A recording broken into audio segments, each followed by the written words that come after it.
Jai Guruji. Anantam Shukrana Guru Maharaj for this beautiful divine satsang. Last week we read chapter 20 and 21 of Rudra Samhita part 3. In this we read that Brahma told Narada that the fire from the third eye of Lord Shiva burnt Kama to ashes, and after that there was this fire blazed on, and it did not burn anyone but it blazed on throughout the three worlds, and there was a huge hue and cry in the three worlds about it, and all the gods and sages, they approached Brahma and they told their distress to Lord Brahma. Now Brahma, because Lord Shiva had blessed him with this capacity, he thwarted this fire and then he converted it into a mare-like form. Because Shiva wanted it. It was Shiva's will.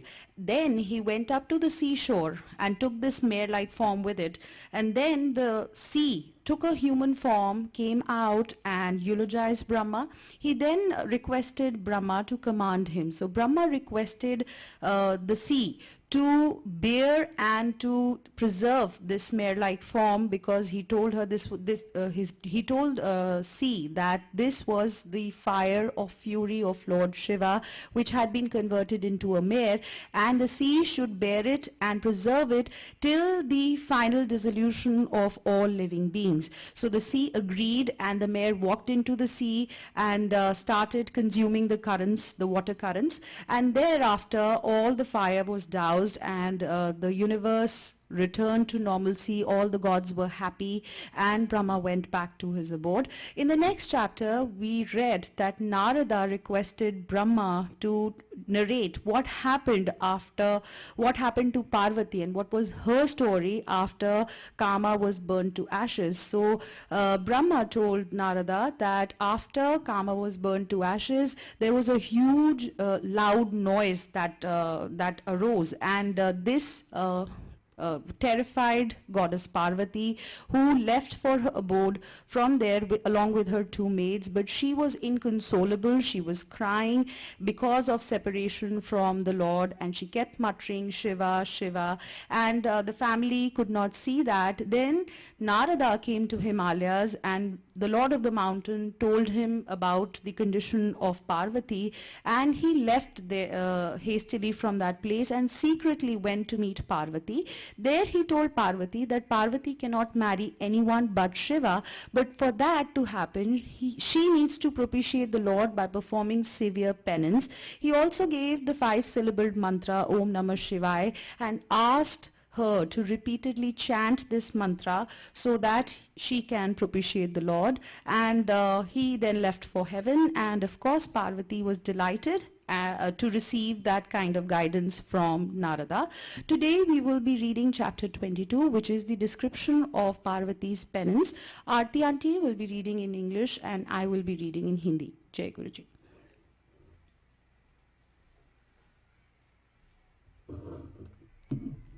Thank you, Mansi Aunty. Guruji ko natmastak, shukrana is seva ke liye. Today I'll be reading chapter 22, which is called Description of Parvati's Penance. Om Ganeshaya Namah. Brahma said, after your departure, O celestial sage, convinced that Shiva could be achieved by the means of penance, Parvati became glad and decided to perform the penance. She took her maids Jaya and Vijaya into confidence, and through them made her parents acquainted. First, she wanted her father Himavat, the Lord of Mountains, to hear her humble words.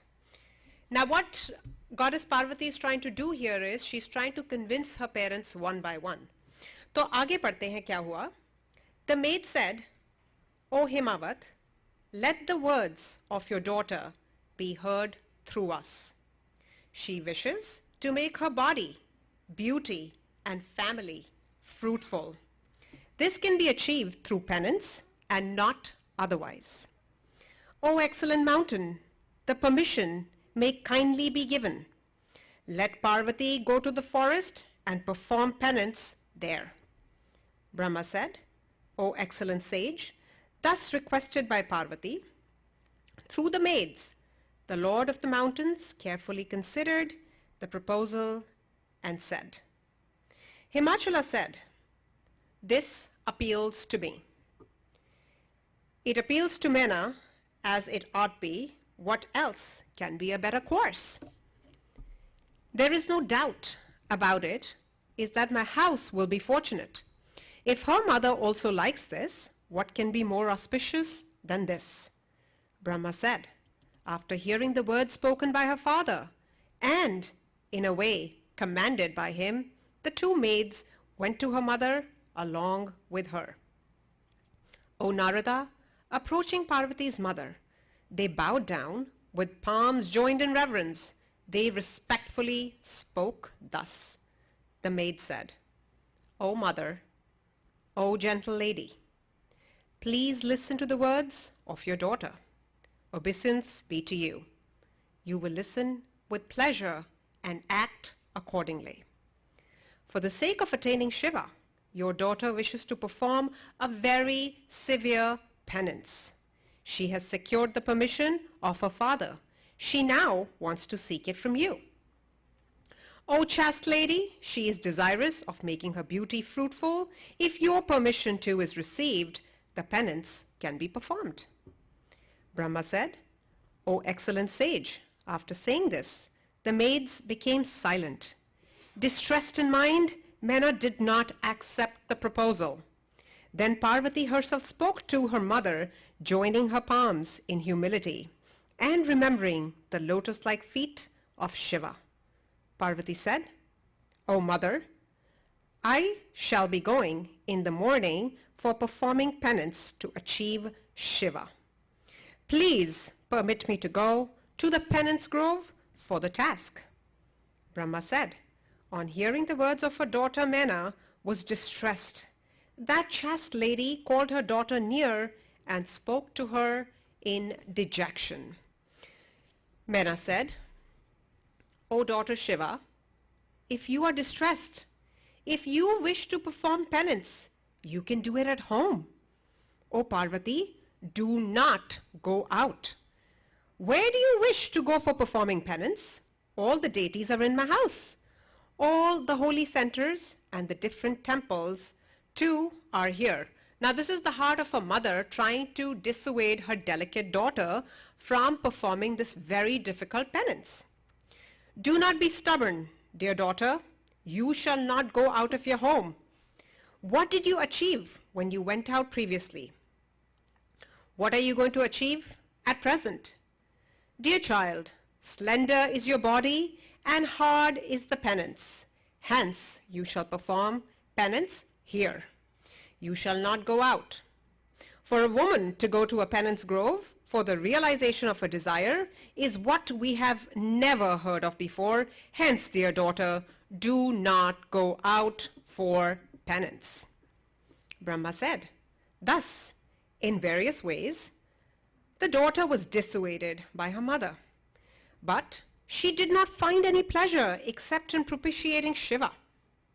Parvati acquired the name Uma, since she was prevented from going to forest by Mena and forbidden to perform penance.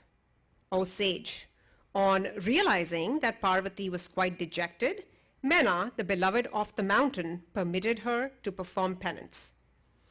O excellent sage, on getting permission from her mother, Parvati remembered Shiva and felt happy. Bowing to her parents with joy, Parvati remembered Shiva and set out for performing penance along with her maids. Discarding all the fine clothes of her taste, she wore tree barks and the fine girdle of munja grass. She eschewed necklace and wore the pure deer skin. She arrived at Ganga Vatarana for performing penance. The Ganga Vatarana was in the Himalayan ridge where Kama was burnt by Shiva, who was performing meditation. Oh dear, the Himalayan ridge, devoid of Shiva, was painfully seen by Parvati, the mother of the universe, the daughter of the mountain. She stood for a while in the place where formerly Shiva had performed penance and became dispirited by the pangs of separation. Crying out, Alas, O Shiva! She, the daughter of the mountain, lamented sorrowfully and anxiously. Suppressing the delusion with fortitude, after a long time, Parvati, the daughter of Himavat, got herself initiated for the observance of ritualistic activities. She performed penance in the excellent holy center, which later acquired the title Gauri Shikra due to her performance of the penance thereon. O sage, many beautiful, holy plants were laid there by Parvati for testing the fruitfulness of her penance. Neatly cleaning the ground, the beautiful lady built the altar. Then the penance, difficult to be performed even by the sages, was begun. Suppressing her sense organs with her mind, she started the great penance in a place within the proximity. In the summer, she kept a perpetually blazing fire all around and remaining within continued muttering the mantras. In the rainy season, she continuously remained sitting on the bare ground on the rock and got herself drenched by the downpour of the rain. During the winter, with great devotion, she remained in water throughout. During snowfall and in the nights, too, she performed her penance, observing fast. Performing such austerities and engrossed in the muttering of the 5-syllabled mantra, Parvati meditated on Shiva, the bestower of fruits of our cherished desires. Every day during leisure time, she used to water the trees planted by her along with her maids and extended acts of hospitality. Chill gusts of winds, cool showers, and unbearable heat she bore with equanimity. Different sorts of worries she did not mind at all. O sage, fixing her mind in Shiva alone, she remained firm and steady. And this chapter is a testament and a reminder to us that it is very difficult to attain Mahashiva. And if Goddess Parvati had to do penance for thousands of years, imagine how lucky we are to be in the Sharan of Mahashiv. And I think that's why Guruji encouraged that we all read Shivpuran so that we understand what it is to get Mahashiv. The first year she spent in taking fruits, the second in taking leaves. In the course of her penance, she spent many years thus. Then Shiva, the daughter of Himavat, eschewed even the leaves. She did not take any food. She was engrossed in the performance of penance. Since she, the daughter of Himavat, eschewed leaves from her diet, she was called Aparna by the gods. Then Parvati performed great penance standing on one leg and remembering Shiva. She continued muttering the 5-syllabled mantra. Clad in the barks of trees, wearing matted hair, and eager in the meditation of Shiva, she surpassed even sages by her penance. Parvati thus spent 3,000 years in the penance grove performing penance and meditating on Lord Shiva. Remaining for a short while in the place where Shiva had performed penance for 60,000 years, Parvati thought like this. Does not the Supreme Lord know me, observing these ritualistic activities now? Wherefore am I not followed by him, though engaged in penance? In the Shastras and the Vedas, Lord Shiva is always sung in praise by the sages as the bestower of welfare, omniscient, all-pervading, and all-sure. The Lord is the bestower of all riches, the molder of fine emotions, the bestower of desires of devotees, and the remover of their distress. If I am devoted to the bull-bannered Lord, discarding all desires, may he be pleased with me. If the mantra of Narada Tantra, consisting of 5 syllables, has been continuously repeated by me with great devotion, may he be pleased with me. If I am a devotee without aberrations of Shiva, the Lord of all, may he be extremely pleased with me. Pondering frequently, like this incessantly, she performed penance for a long time. With her face turned downwards, her apparel of bark and mind without any aberrations, she performed penance difficult to be performed even by the sages, so much so that people were struck with surprise. All of them came there to witness her penance. Considering themselves blessed, they proclaimed thus approvingly: to follow the standard of virtuous personages is declared to be conducive to greatness. There is no delimitation in penance. Virtue shall be honored by the wise always. After seeing or hearing about the penance of this lady, what penance will be pursued by a man? A penance greater than this has never been before, nor will it ever be. Saying thus, they praised the penance of Parvati and joyously returned to their abodes. Even persons of sturdy countenance praised her penance. O sage, listen to another surprising influence of the penance of Parvati, the mother of the universe. Even the naturally inimical beings in and around her hermitage became free from the animosity due to her power. Lions and cows prone to the passions of love, hatred, etc. ceased to harass one another thanks to her greatness. O excellent sage, creatures like cat, mice, etc., who are born enemies to one another did not exhibit any bad characteristics there. O excellent sage, trees bore fruits, grasses grew in plenty, and the flowers of variegated nature and color blossomed there. The entire forest became comparable to Kailasha, as it were the achievement of her penance. With this, I conclude the reading for today.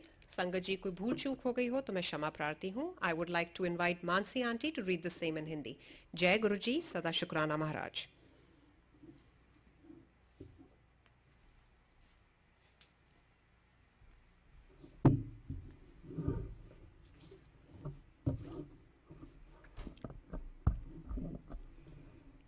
जय गुरु जी।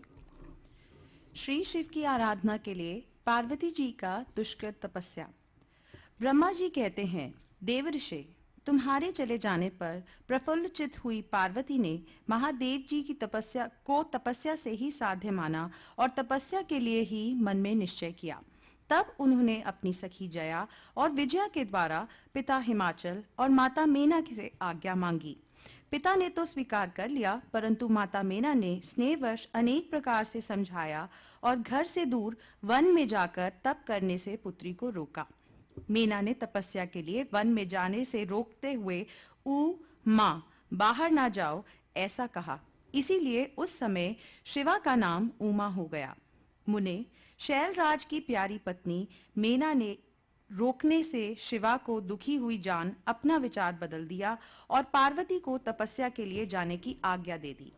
मुनि श्रेष्ठ, माता की वे आज्ञा पाकर उत्तम वक्ता पालन करने वाली पार्वती ने भगवान शंकर का स्मरण करके अपने मन में बड़े सुख का अनुभव किया। माता पिता को प्रसन्नता पूर्वक प्रणाम करके शिव के स्मरण पूर्वक दोनों सखियों के साथ वे तपस्या करने के लिए चली गईं। अनेक प्रकार के प्रिय वस्त्रों का परित्याग करके पार्वती ने कटी प्रदेश में सुंदर मूंज की मेखला बांध शीघ्र ही वे वल्कल धारण कर ली। हार का परिहार करके उत्तम मृग चरम को हृदय से लगाया। तत्पश्चात वे तपस्या के लिए गंगा अवतरण गंगोत्री तीर्थ की ओर चली, जहां ध्यान लगाते हुए भगवान शंकर ने कामदेव को दग्ध किया था। हिमालय का वह शिखर गंगा अवतरण के नाम से प्रसिद्ध है। वहीं परम उत्तम श्रृंग तीर्थ में पार्वती ने तपस्या प्रारंभ करी। गौरी के तप करने से उसका गौरी शिखर नाम हो गया। मुने, शिवा ने अपने तप की परीक्षा के लिए वहां बहुत से सुंदर एवं पवित्र वृक्ष लगाए जो फल देने वाले थे। सुंदरी पार्वती ने पहले भूमि शुद्ध करके वहां एक वेदी का निर्माण किया। तदनंतर ऐसी तपस्या आरंभ की जो मुनियों के लिए भी दुष्कर थी। वह मन सहित संपूर्ण इंद्रियों को शीघ्र ही काबू में करके उस वेदी पर उच्च कोटि की तपस्या करने लगी। ग्रीष्म ऋतु में अपने चारों ओर दिन रात आग जलाए रखकर वे बीच में बैठती और निरंतर पंचाक्षर मंत्र का जाप करती रहती थीं। वर्षा ऋतु में वेदी पर सुस्थिर आसन से बैठकर अथवा किसी पत्थर की चट्टान पर ही आसन लगाकर वे निरंतर वर्षा की जलाधारा से भीगती रहती थीं। शीतकाल में निराहार रहकर भगवान शंकर के भजन में तत्पर हो वे सदा शीतल जल के भीतर खड़ी रहती थीं तथा रात भर बर्फ की चट्टानों पर बैठा करती थीं। इस प्रकार तप करती हुई पंचाक्षर मंत्र में जप में संलग्न हो शिवा संपूर्ण मनोवांछित फलों की दाता शिव का ध्यान करती थीं। प्रतिदिन अवकाश मिलने पर वह सखियों के साथ अपने लगाए हुए वृक्षों को प्रसन्नता पूर्वक सींचती और वहां पधारे हुए अतिथि का आतिथ्य सत्कार भी करती थीं। शुद्ध चित्त वाली पार्वती ने प्रचंड आंधी, कड़ाके की सर्दी, अनेक प्रकार की वर्षा तथा दुस्सह धूप का भी सेवन किया। उनके ऊपर वहां नाना प्रकार के दुख आए, परंतु उन्होंने उन सबको कुछ नहीं गिना। मुने, वे केवल शिव में मन लगाकर वहां सुस्थिर भाव से खड़ी या बैठी रहती थीं। उनका पहला वर्ष फलाहार में बीता और दूसरा वर्ष उन्होंने केवल पत्ते चबाकर बिताया। इसी तरह तपस्या करती हुई देवी पार्वती ने क्रमशः असंख्य वर्ष व्यतीत कर दिए। तदनंतर हिमवान की पुत्री शिवा देवी पत्ते खाना भी छोड़कर सर्वथा निराहार रहने लगी, तो सभी तपश्चर्या में उनका अनुराग बढ़ता ही गया। हिमाचल पुत्री शिवा ने भोजन के लिए पर्ण का भी परित्याग कर दिया, इसीलिए देवताओं ने उनका नाम अपर्णा रख दिया। इसके बाद पार्वती भगवान शिव के स्मरण पूर्वक एक पैर से खड़ी हो पंचाक्षर मंत्र का जप करती हुई बड़ी भारी तपस्या करने लगी। उनके अंग चीर और वल्कल से ढके थे।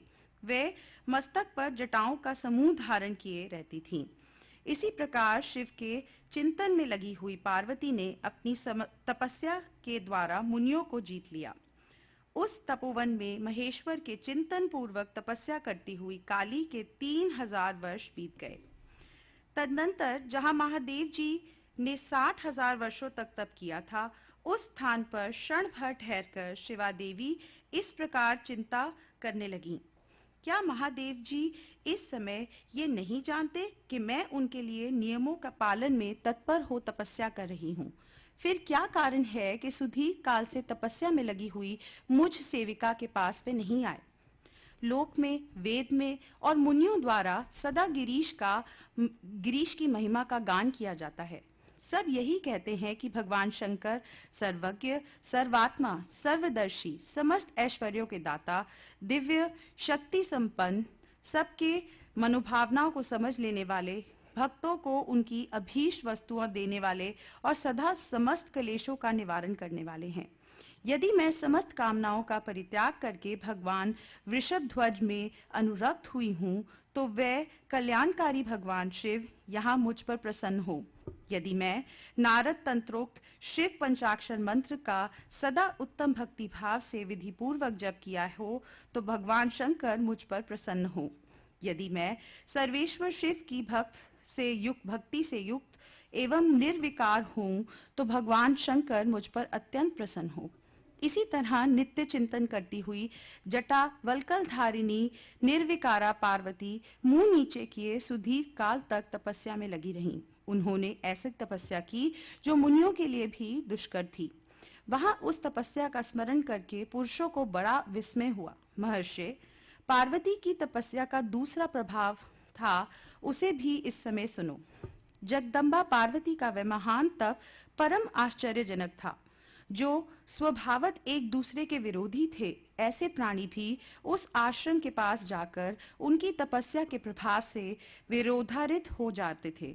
सिंह और गौ आदि सदा रागादि दोषों से संयुक्त रहने वाले पशु भी पार्वती के तप की महिमा से वहां परस्पर बाधा नहीं पहुंचाते थे। मुनि श्रेष्ठ, इनके अतिरिक्त जो स्वभावत एक दूसरे के वैरी हैं, वे चूहे बिल्ली आदि दूसरे जीव भी उस आश्रम पर कभी रोष आदि विकारों से युक्त नहीं होते थे।